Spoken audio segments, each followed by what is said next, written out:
इस बार 594 पोस्टों के बारे में सोचा जा रहा है ऑल ओवर J&K सर। आप मुझे बता दीजिए 367 मेरे डिस्ट्रिक्ट में खाली हैं, तो 594 से क्या ही होगा सर। हमारे जो हायर सेकेंडरीज है फार फ्लंग एरियाज में है, कई किलोमीटर चलने के बाद हायर सेकेंडरी तक पहुंचा जाता है, और वहां पर अगर बच्चे को तालीम बेहतर नहीं होगी, CRC से सर काम नहीं चलेगा। हायर कर सकते हैं, हमारे पास वेल क्वालिफाइड एक तबका है। मैं चाहता हूं MG नरेगा में ही अगर उन लोगों को वही काम दिया जाए, अगर सरकार के पास पॉलिसी नहीं है उनको वही काम दिया जाए जो उस काम के लिए बना है। MA MPhil PhD double degrees लेकर हैं सर, उन नौजवानों के बारे में नहीं सोचा जा रहा। और ये मामला आज का नहीं है, इस हाउस के अंदर मैं पहली बार आया हूं, लेकिन ये तमाशा मैं स्कूल के टाइम से देख रहा हूं। जो 2003 में हायर सेकेंडरी थी, न तब लेक्चरर था और न अब लेक्चरर है सर। इसको थोड़ा सा सोचना चाहिए, चाहे ये लोग हैं या हम लोग हैं सर। अगर हायर सेकेंडरी में एजुकेशन में स्टाफ नहीं होगा तो हमारी नस्लें बेहतर कैसे मुमकिन है। तो इस पे प्रायोरिटी पे 594 से काम नहीं चलेगा सर।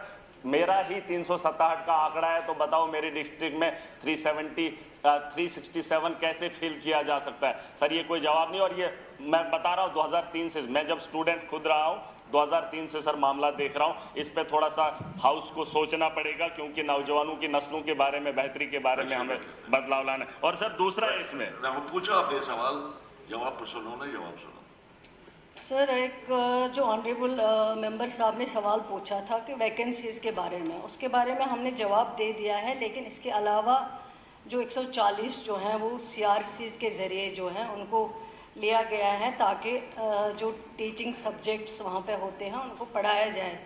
उसके बावजूद जो है डिपार्टमेंटल प्रमोशन के ज़रिए भी जो है उसमें भी लेक्चरर्स जो हैं 10+2 की डेफिशिएंसी जो है उसको पूरा किया जा सकता है।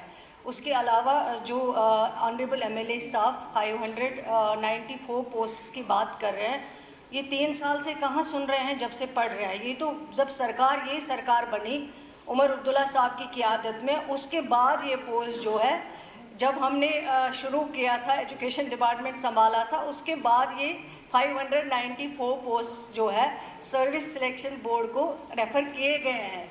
तो ये कह रहे हैं 3 साल से मैं यही सुन रहा हूँ। अगर ये डेट भी देखें जब ये आर्डर इशू किया गया, जब उन पोस्ट को रेफ़र किया गया है, वो बखूबी इनके पास होगा।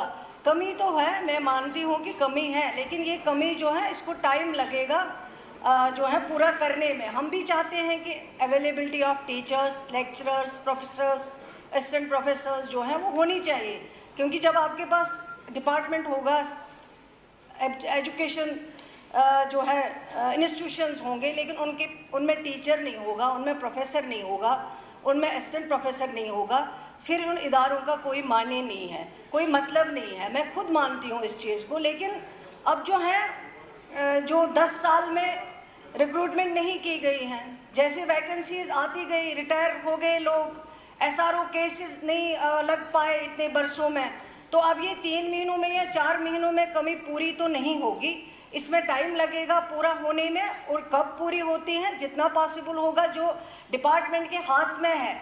अवेलेबिलिटी ऑफ फंड्स को भी देखना है, जो डिपार्टमेंट कर सकता है, जो डिपार्टमेंट के हाथ में है वो करेंगे। लेकिन थोड़ा सा इनको भी पेशेंस रखना पड़ेगा कि रातों रात ये सिस्टम जो है उसको ठीक नहीं कर सकते हैं।